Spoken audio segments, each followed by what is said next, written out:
क्या आपने कभी सोचा है जब आप क्रेडिट कार्ड से सिर्फ 1 रुपया भी स्वाइप करते हो तो उसके पीछे पूरी फाइनेंशियल मशीनरी कैसे काम करती है। बैंक, कंपनियां और नेटवर्क्स मिलकर ट्रांजैक्शन अप्रूव करते हैं और पैसे भी कमाते हैं। आज हम डीप में समझेंगे कि क्रेडिट कार्ड असल में काम कैसे करता है। क्रेडिट कार्ड असल में एक शॉर्ट टर्म लोन है, यानी जब भी आप खर्च करते हो तो आप अपना पैसा नहीं बल्कि बैंक से उधार लिया हुआ पैसा इस्तेमाल कर रहे होते हो। बैंक आपकी इनकम और क्रेडिट स्कोर देखकर आपकी क्रेडिट लिमिट तय करता है। जैसे अगर लिमिट 1 लाख है तो बैंक आपको उतने तक का लोन देने को तैयार हो जाती है। ट्रांजैक्शन कैसे होता है, मान लीजिए आपने एक दुकान पर कार्ड स्वाइप किया। सबसे पहले ट्रांजैक्शन जाता है मर्चेंट बैंक यानी कि एक्वायरिंग बैंक के पास। फिर वो रिक्वेस्ट भेजी जाती है पेमेंट नेटवर्क जैसे वीजा, मास्टर कार्ड या रुपए।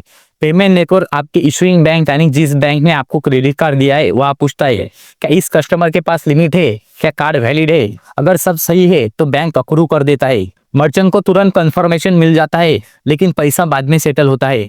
मर्चेंट को 100% पैसा नहीं मिलता बल्कि 2 से 3% कटकर आता है। इसे कहते हैं एमडीआर यानी कि मर्चेंट डिस्काउंट रेट। यही असली अर्निंग मॉडल है जहाँ से बैंक और पेमेंट नेटवर्क प्रॉफिट बनाते हैं। Billing cycle and payment, her car का एक बिलिंग साइकिल होता है, जैसे 1 से 30 तारीख। साइकिल खत्म होते ही आपको स्टेटमेंट मिलता है। स्टेटमेंट के बाद आपको 15 से 20 दिन का ग्रेस पीरियड मिलता है।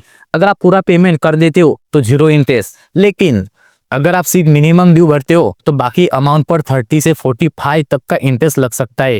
यही इंटरेस्ट बैंक की सबसे बड़ी कमाई होती है। तो आगे जानेंगे कि बैंक कैसे कमाता है।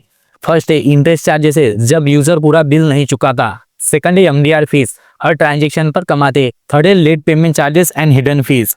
फोर्थ है annual joining fee premium cards पर। फिफ्थ है cross selling, loan, CMI, insurance आदि।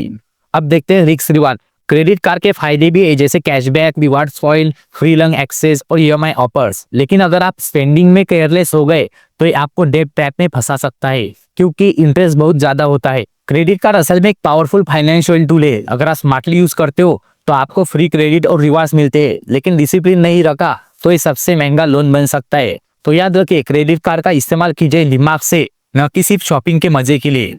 अगर आपके कुछ डाउट रहे तो आप कमेंट सेक्शन में जरूर पूछ सकते हो, और ऐसी आसान फाइनेंशियल एजुकेशनल रिलेटेड कंटेंट के लिए आप चैनल को सब्सक्राइब कर लीजिए और बेल आइकन को ऑन कर लीजिए। मिलते हैं अगली वीडियो में।